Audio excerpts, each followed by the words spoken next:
Okay, welcome back everybody. We will be, so for future notice, we will be looking at, after unboxings, we will be looking at the rares and cards we get. So we will look at these cards here, and I will tell you about them and show you what they can be good in. So, first I'll review the Planeswalkers, and then I'll review the rares. So first, let's go over the Planeswalkers. So we have Summit, Sorin,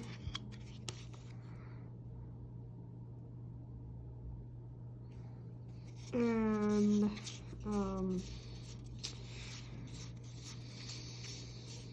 Ashiok, along with Nahiri.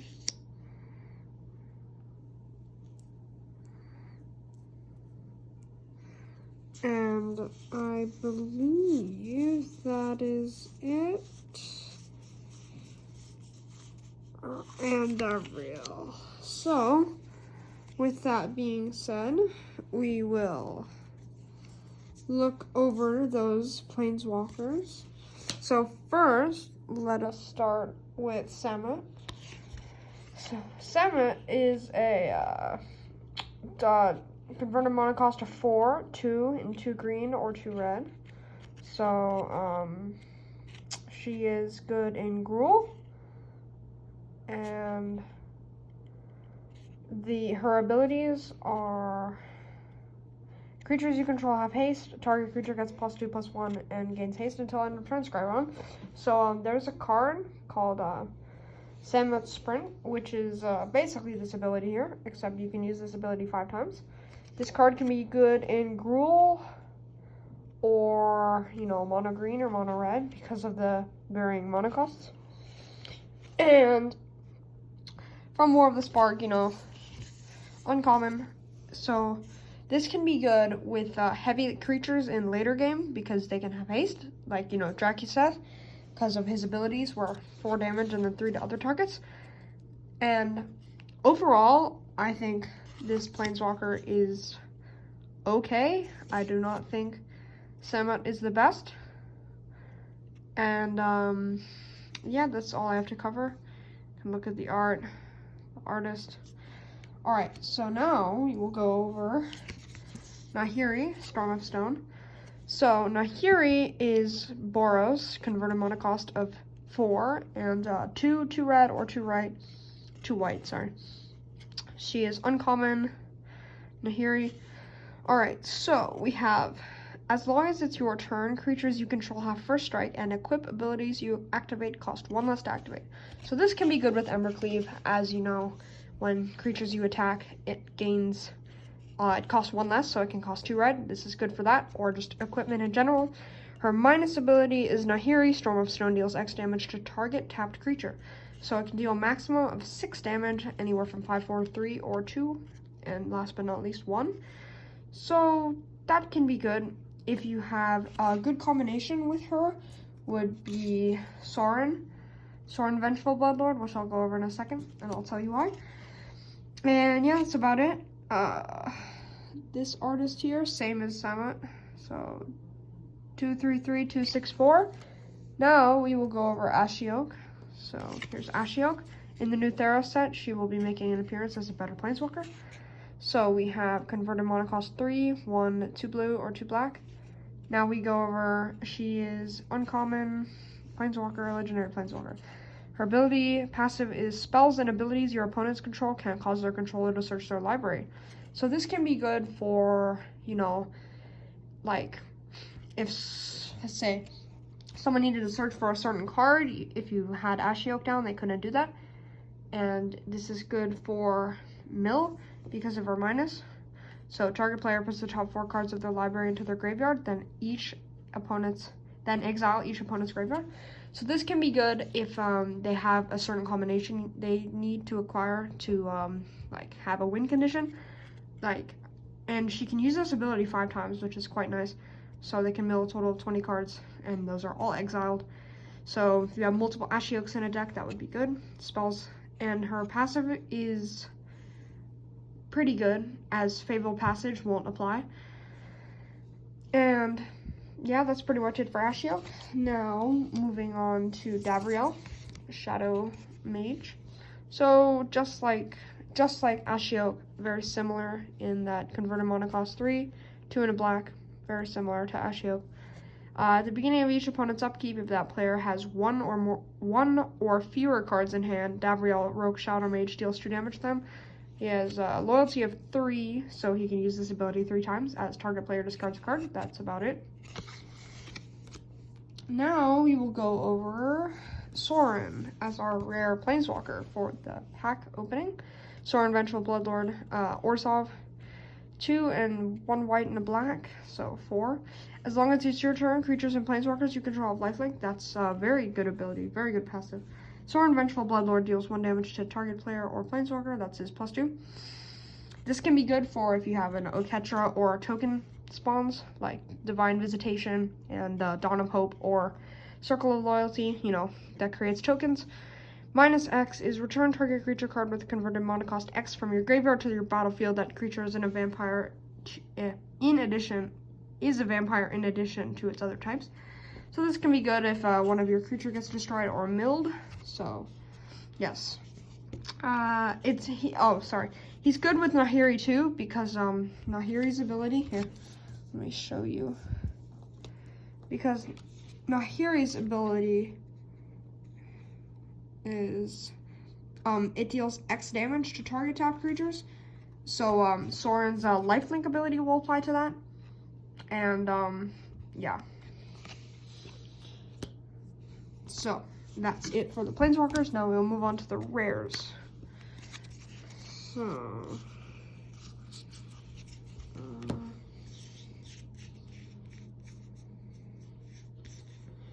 alright, so we have, Sorin was one of our rares. Alright. I can't exactly find them.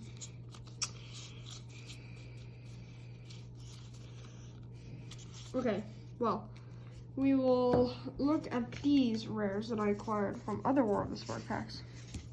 So, we have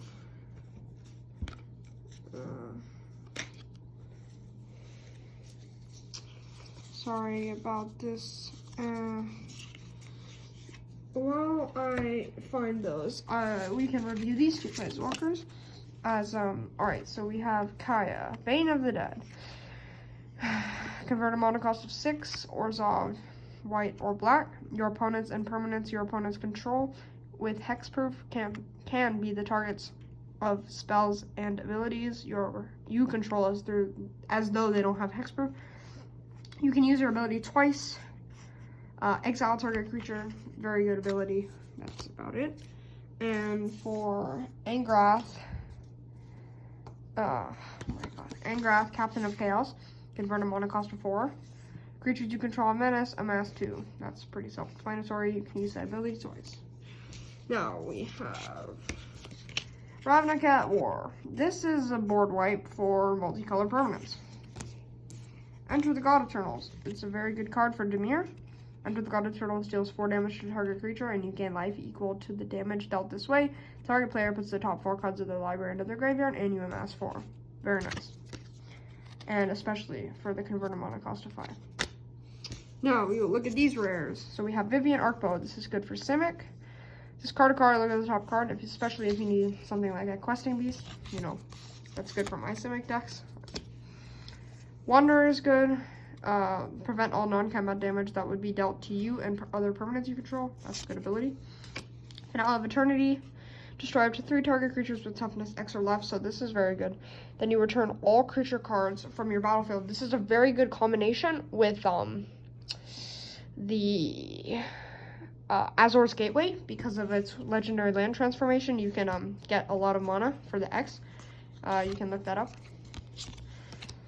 Ignite the Beacon, search your library for up to 2 Planeswalker cards, reveal them, put them in your hands, shuffle your library. This is good for 5 mana. It can be used in pretty much any deck if you just want to splash in some white. Deliver Enter Evil, classic. Choose up to 4 target cards in your graveyard. If you control a Bolus, return those cards to your hand. Otherwise, an opponent chooses to. of them, and chooses 2 of them, leave the chosen cards in your graveyard, and put the rest into your hand. Bioessence, so get rid of that. Bioessence Hydra is extremely good for Simic. I use 2. So it has Trample. Bioessence Hydra enters the battlefield with a +1/+1 counter on it for each loyalty counter on planeswalkers you control. So that's very good for high planeswalkers like Karn Liberated, or any planeswalkers for that matter if you have a lot. Whenever 1 or more loyalty counters are put on planeswalkers you control, put that many +1/+1 counters on Bioessence Hydra. Very nice ability. Domri, Anarch of Bolas, 3 mana. Creatures you control, +1/+0. You can add red or green. This is good for Gruul clans. Creature spells you cast can't be countered this turn, so that's almost Rhythm of the Wild. And target creature you control fights target creature you don't control, enters with 3 loyalty. Right. Now, we can look over Nicol Bolas, Dragon God. I was lucky to pull him. I wanted a Liliana Dreadhorde General, but this was very much acceptable as well. So we have convertible mana cost of 5, quite expensive. Nicol Bolas Dragon God has all loyalty abilities of all other planeswalkers on the battlefield. 3 abilities. You draw a card, each opponent exiles a card from their hand or a permanent they control, destroy target creature or planeswalker. Each opponent who doesn't control a legendary creature or planeswalker loses the game. This is very good for like in my Azorius deck. I use him as, if you have Chromatic Lantern, you can tap your lands for any colors and play Planeswide Celebrations and Proliferate 4 times, or Sage of Evolution.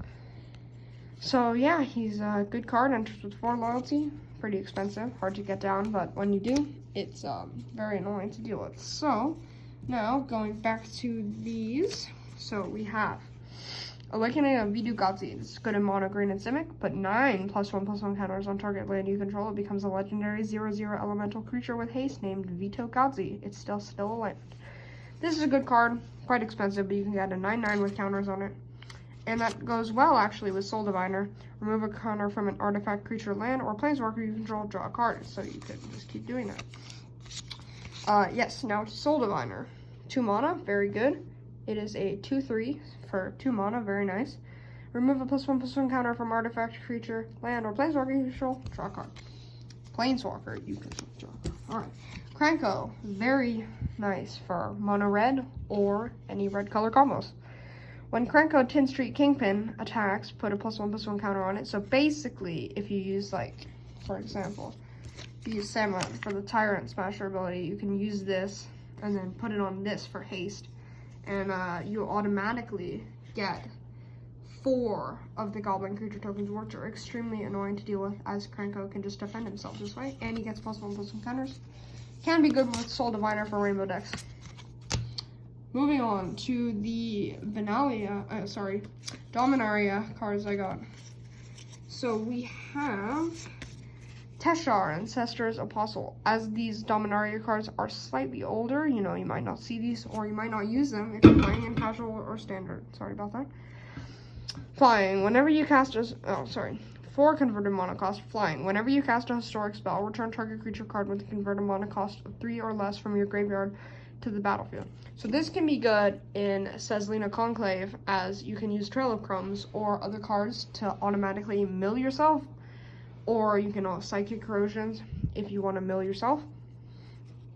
And you can return creature cards that way for less, so if you make your deck specifically based around that. So it's a nice card for a 2/2 for 4 mana.